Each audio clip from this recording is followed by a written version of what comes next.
नमस्कार दोस्तों, मैं हूं रंजन सर। आप देख रहे हैं ग्रेडियंट एकेडमी, सिर्फ ज्ञान और शिक्षा।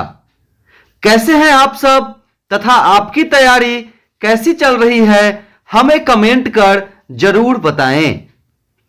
जैसा कि आप सभी जान चुके हैं, बीपीएससी प्रधान शिक्षक की परीक्षा अब 22 दिसंबर 2022 को आयोजित होने जा रही है। इसी महीने में 22 तारीख को। बहुत कम दिन बचा है अब तैयारी के लिए। कोई बात नहीं है, हर परीक्षा की तिथि नजदीक आती है।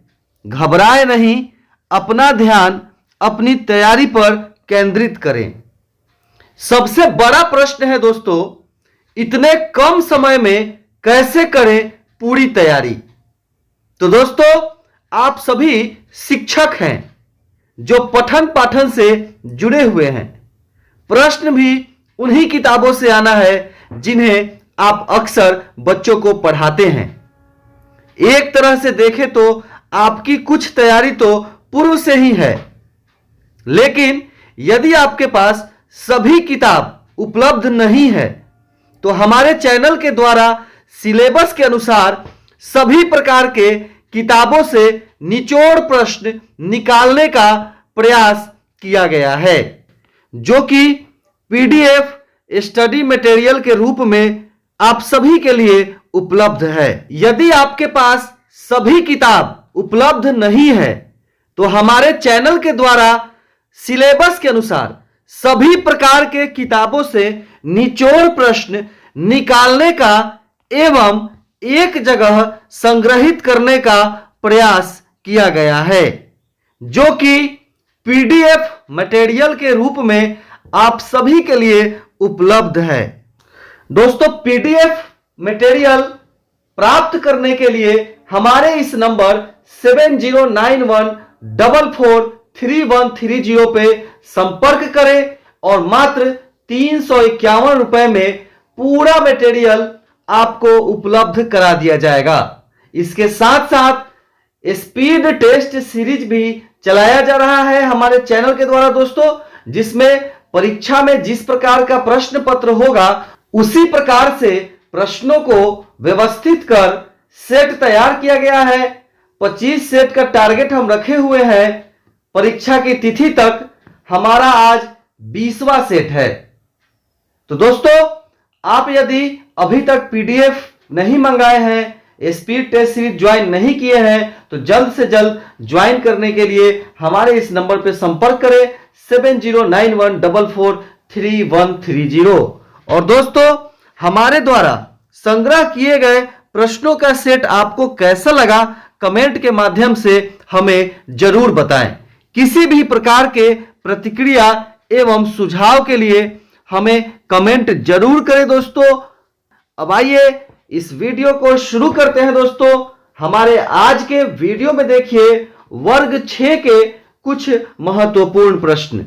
दोस्तों, यहां पे मैं 10-12 प्रश्न लेकर आया हूं। यदि आपको पूरा डिटेल्स में प्रश्न चाहिए तो पीडीएफ में आपको हजारों प्रश्न मिल जाएंगे। तो आइए शुरू करते हैं दोस्तों वर्ग 6 के विज्ञान से काफी महत्वपूर्ण प्रश्न। यहां पे देखिए, सबसे पहला प्रश्न है, पत्ती का वह भाग जिसके द्वारा वह तने से जुड़ी रहती है कहलाता है। पत्ती का वह भाग जिसके द्वारा वह तने से जुड़ी रहती है कहलाता है। क्या कहलाता है दोस्तों, ये बताना है यहां पे 5 ऑप्शंस में से। तो सही उत्तर है ऑप्शन ए, पर्णवृंत। आइए आगे बढ़ते हैं, दूसरा प्रश्न देख लेते हैं। पत्तियों की रेखित संरचनाओं को कहते हैं। पत्तियों की रेखित संरचनाएं जो होती है दोस्तों, समानांतर आप देखेंगे पत्तियों में होती है, उसे क्या कहते हैं। तो दोस्तों, इस प्रश्न का सही उत्तर है ऑप्शन डी, शिरा। पत्तियों के शिराओं के द्वारा बनाए गए डिजाइन को शिरा विन्यास कहते हैं। यहां नोट में देखिए दोस्तों, पत्तियों के शिराओं के द्वारा जो डिजाइन बनाया जाता है उसे शिरा विन्यास कहते हैं। अब आइए दोस्तों तीसरा प्रश्न देख लेते हैं। यहां पे पौधे के मुख्य जड़ को कहते हैं। पौधे के मुख्य जड़ को क्या कहते हैं। तो इन ऑप्शंस को देखिए दोस्तों और हमें उत्तर बताने का प्रयास करिए कमेंट के माध्यम से। यदि आप इस प्रश्न का उत्तर जानते हैं तो तीसरे प्रश्न का सही उत्तर हो जाएगा दोस्तों ऑप्शन बी, मुसला जड़। ठीक है, काफी महत्वपूर्ण VVI प्रश्न है जो कि NCERT के किताब से लिया गया है, वर्ग 6 के विज्ञान का। आइए आगे बढ़ते हैं दोस्तों। चौथा प्रश्न देख लीजिए, पुष्प के केंद्र में स्थित भाग को कहते हैं। दोस्तों पुष्प के केंद्र में जो भाग स्थित होता है उसे हम लोग क्या कहते हैं? तो इस प्रश्न का सही उत्तर हो जाएगा दोस्तों ऑप्शन सी, स्त्री केसर। स्त्री केसर कहते हैं पुष्प के केंद्र में स्थित भाग को। आइए आगे बढ़ते हैं दोस्तों। पांचवा प्रश्न देख लेते हैं। 1790 में फ्रांसीसियों ने मापन के किस पद्धति को विकसित किया? थोड़ा सा टाइपिंग मिस्टेक है यहां पे दोस्तों, क्षमा चाहेंगे। 1790 में फ्रांसीसियों ने मापन के किस पद्धति को विकसित किया? ठीक है दोस्तों, फ्रांस में 1790 में मेजरमेंट के लिए, मापन के लिए कौन सी पद्धति का विकास हुआ यह बताना है 5 नंबर प्रश्न में दोस्तों। तो इसका सही उत्तर है मीटरी पद्धति। मीटरी पद्धति, इसका सही उत्तर हो जाएगा ऑप्शन ए, मीटरी पद्धति, मीटर वाली पद्धति। चलिए आगे बढ़ते हैं दोस्तों। छठा प्रश्न देख लेते हैं। सभी प्रश्न वर्ग 6 के NCERT के बुक से लिए गए हैं दोस्तों। 5 किलोमीटर में कितने मीटर होंगे? छठा प्रश्न है 5 किलोमीटर में कितने मीटर होंगे? तो इस प्रश्न का सही उत्तर हो जाएगा, काफी आसान प्रश्न है दोस्तों, 5000 मीटर, ऑप्शन सी 5000 मीटर। आइए सातवां प्रश्न देख लेते हैं। सिलाई मशीन के सुई की गति है। सिलाई मशीन के सुई की गति है। सिलाई मशीन की जो सुई है वह किस प्रकार की गति करती है यह बताना है यहां पे दोस्तों। सिलाई मशीन के सुई की गति है। सिलाई मशीन के सुई की गति कैसी है यह बताना है दोस्तों यहां पे। तो सही उत्तर हो जाएगा ऑप्शन बी, दोलन गति। चलिए आगे बढ़ते दोस्तों। आठवां प्रश्न देख लेते हैं। आठवां प्रश्न देखिए दोस्तों स्क्रीन पे। एक युक्ति जो परिपथ को तोड़ने के लिए उपयोग की जाती है, वह कौन सी युक्ति है जो विद्युत परिपथ को तोड़ने के लिए उपयोग की जाती है? दोस्तों ये बताना है। विद्युत धारा से यह प्रश्न है, वर्ग 6 में विद्युत धारा भी पढ़ना है दोस्तों। तो आठवें प्रश्न का सही उत्तर हो जाएगा ऑप्शन ई, उपर्युक्त में से कोई नहीं, उपर्युक्त में से एक से अधिक। यहां पे स्विच और फ्यूज ये दोनों ही विद्युत परिपथ को तोड़ने के लिए उपयोग किए जाते हैं। आप जब स्विच को ऑफ कर देते हैं तो विद्युत परिपथ क्या होता है? टूट जाता है। और जब फ्यूज को निकाल देते हैं या अधिक वोल्टेज का करंट आ जाता है तो फ्यूज मेल्ट कर जाता है, गल जाता है, तो उससे भी क्या होता है? विद्युत परिपथ टूट जाता है ना दोस्तों। ठीक है, चलिए आगे बढ़ते हैं। अब 9वां प्रश्न देख लेते हैं। एक विद्युत सेल में कितने टर्मिनल होते हैं?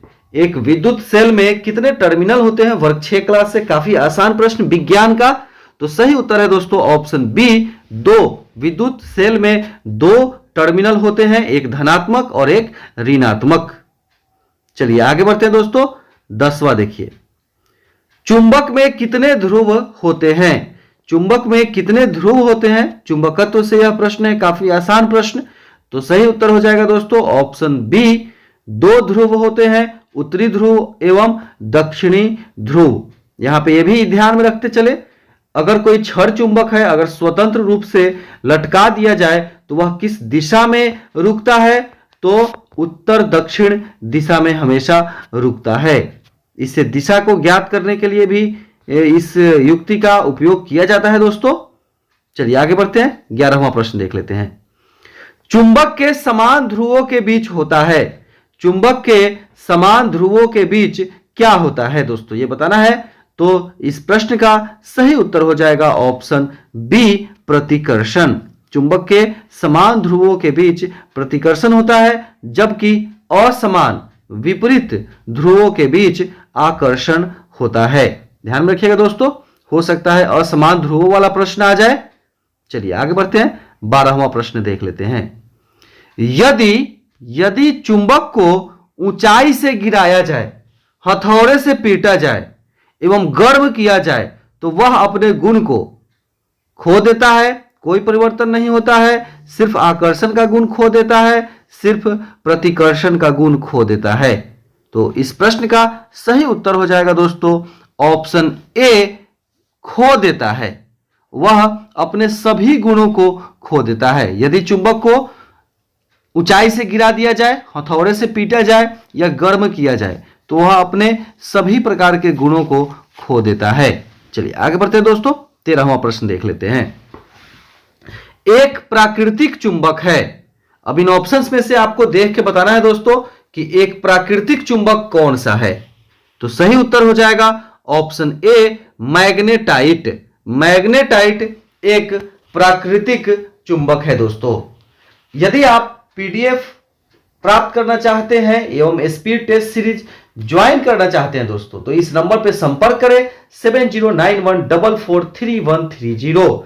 पूरे सिलेबस के अनुसार डीएलएड का 8 यूनिट का अलग अलग पीडीएफ प्राप्त करने के लिए, साथ में सामान्य विज्ञान का, गणित का, भूगोल का, राष्ट्रीय आंदोलन का, करेंट अफेयर्स का, इन सभी विषयों का अलग अलग पीडीएफ प्राप्त करने के लिए हमारे इस नंबर पर संपर्क करें 7091443130 और जल्द से जल्द पीडीएफ प्राप्त करें। दोस्तों हो सके तो सिर्फ पेमेंट करें और व्हाट्सएप मैसेज के द्वारा अधिक से अधिक चैट करें, बात करें और पीडीएफ मंगाएं दोस्तों।